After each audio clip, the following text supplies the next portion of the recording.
Assalamualaikum warahmatullahi wabarakatuh.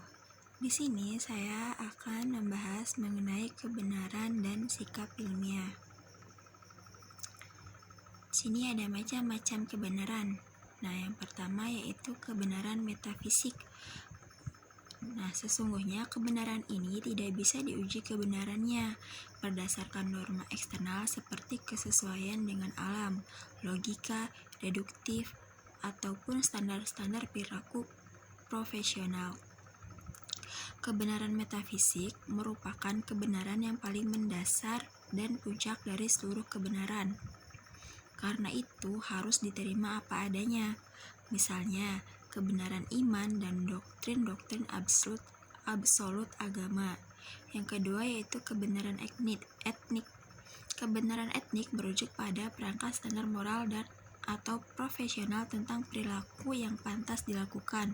Seseorang dikatakan benar secara etik bila ia berperilaku sesuai dengan standar perilaku itu. Sumber kebenaran etik bisa berasal dari kebenaran metafisik atau dari norma sosial budaya suatu kelompok, masyarakat atau komunitas profesi tertentu. Kebenaran ini ada yang mutlak dan ada pula yang relatif. Yang ketiga yaitu kebenaran logika. Sesuatu dianggap benar secara logika atau matematis, konsisten dan koheren dengan apa yang telah diakui sebagai benar atau sesuai dengan apa yang benar menurut kepercayaan metafisik. Yang ketiga yaitu kebenaran logika. Selanjutnya yaitu kebenaran empirik.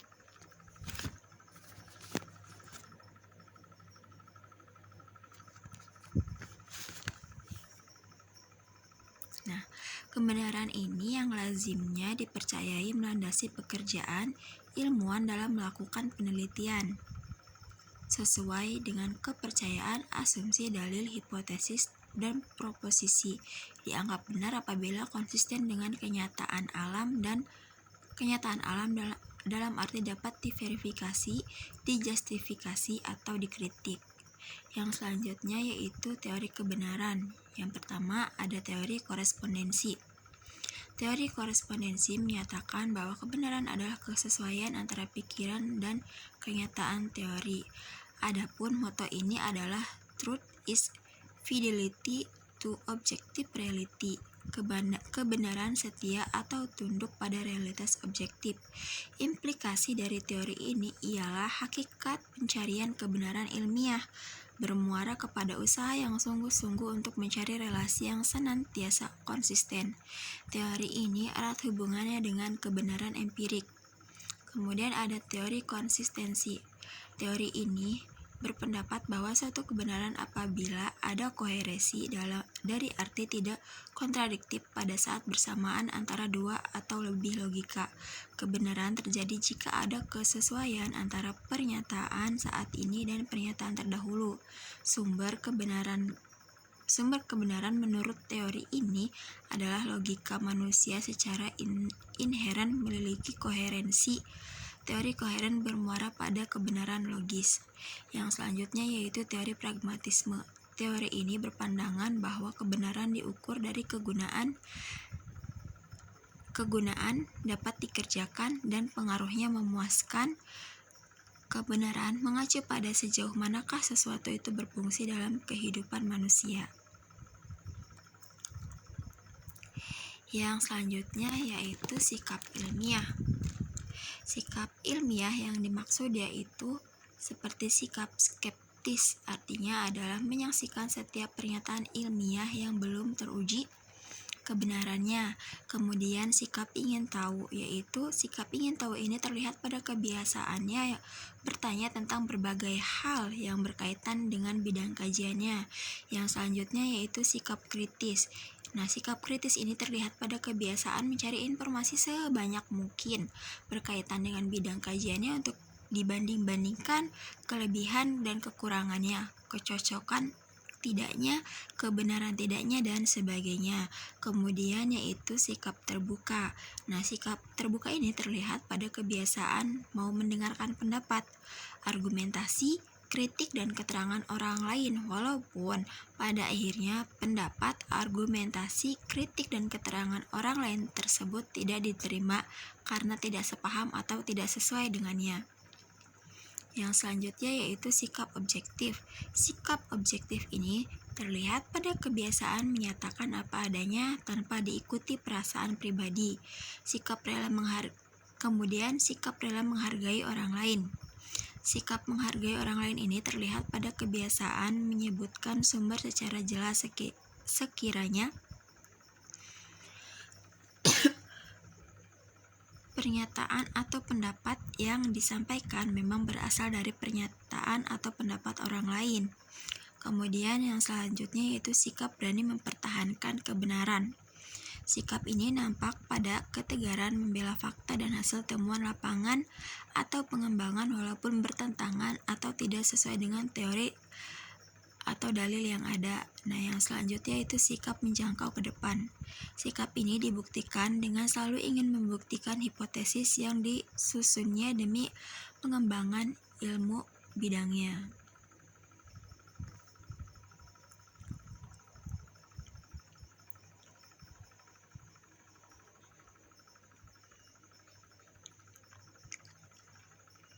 Kemudian di sini ada metode berpikir ilmiah, di mana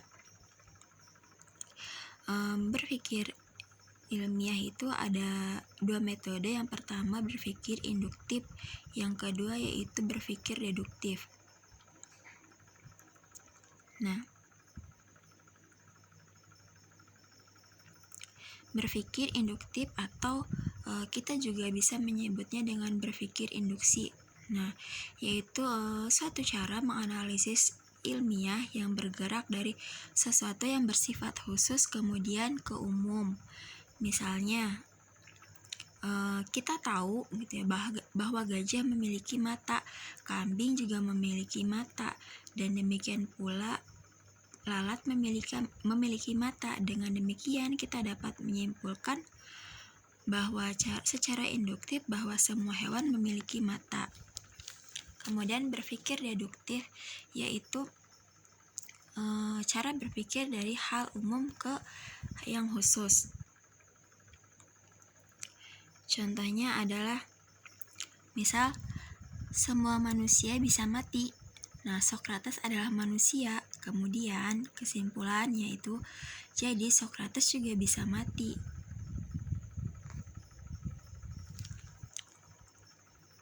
Kemudian ada langkah-langkah berpikir ilmiah. Yang pertama yaitu merumuskan masalah. Berpikir ilmiah melalui metode ilmiah didahului dengan kesadaran akan adanya masalah. Permasalahan ini kemudian harus dirumuskan dalam bentuk kalimatnya dengan kalimat tanya. Dengan penggunaan kalimat tanya diharapkan akan memudahkan orang melakukan metode ilmiah yang mengumpulkan data.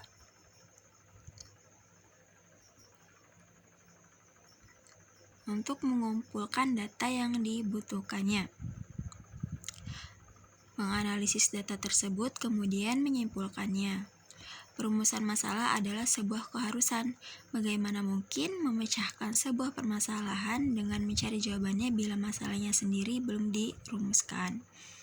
Kemudian yaitu merumuskan hipotesis. Hipotesis adalah jawaban sementara dari rumusan masalah yang masih memerlukan pembuktian berdasarkan data yang telah dianalisis. Dalam metode ilmiah dan proses berpikir ilmiah, perumusan hipotesis sangat penting. Yang selanjutnya yaitu mengumpulkan data. Nah, pengumpulan data merupakan tahapan yang agak berbeda dari tahapan-tahapan sebelumnya dalam metode ilmiah. Pengumpulan data dilakukan di lapangan. Seorang peneliti yang sedang menerapkan metode ilmiah perlu mengumpulkan data berdasarkan hipotesis yang telah dirumuskannya. Pengumpulan data memiliki peran penting dalam metode ilmiah sebab berkaitan dengan pengujian hipotesis. Diterima atau ditolaknya hipotesis akan bergantung pada data yang dikumpulkannya. Kemudian yang keempat yaitu menguji hipotesis. Nah, sudah disebutkan sebelumnya bahwa hipotesis adalah jawaban sementara dari suatu permasalahan yang telah diajukan. Berpikir ilmiah pada hakikatnya merupakan sebuah proses pengujian hipotesis. Dalam kegiatan atau langkah menguji hipotesis, peneliti tidak membenarkan atau menyalahkan hipotesis, tetapi menerima atau menolak hipotesis tersebut. Oleh karena itu, sebelum pengujian hipotesis dilakukan, peneliti harus terlebih dahulu menerapkan taraf signifikasinya. Semakin tinggi taraf signifikasi yang ditetapkan, maka akan semakin tinggi pula derajat kepercayaan terhadap hasil atau penelitian. Hal ini dimaklumi karena taraf signifikasi berhubungan dengan ambang batas kesalahan suatu pengujian hipotesis itu sendiri. Yang kelima yaitu merumuskan kesimpulan. Nah, langkah paling akhir dalam berpikir ilmiah pada sebuah metode ilmiah adalah kegiatan perumusan masalah, perumusan kesimpulan. Rumusan simpulan harus sesuai dengan masalah yang telah diajukan sebelumnya. Kemudian, kesimpulan atau simpulan ditulis dalam bentuk kalimat deklaratif secara singkat tetapi jelas. Harus dihindarkan untuk menulis data-data yang tidak relevan dengan masalah yang diajukan, walaupun dianggap cukup penting. Hal ini perlu ditekankan karena banyak peneliti terkecoh dengan temuan yang dianggapnya penting, meski pada hakikatnya tidak relevan dengan rumusan masalah yang diajukannya. Nah, demikian penjelasan mengenai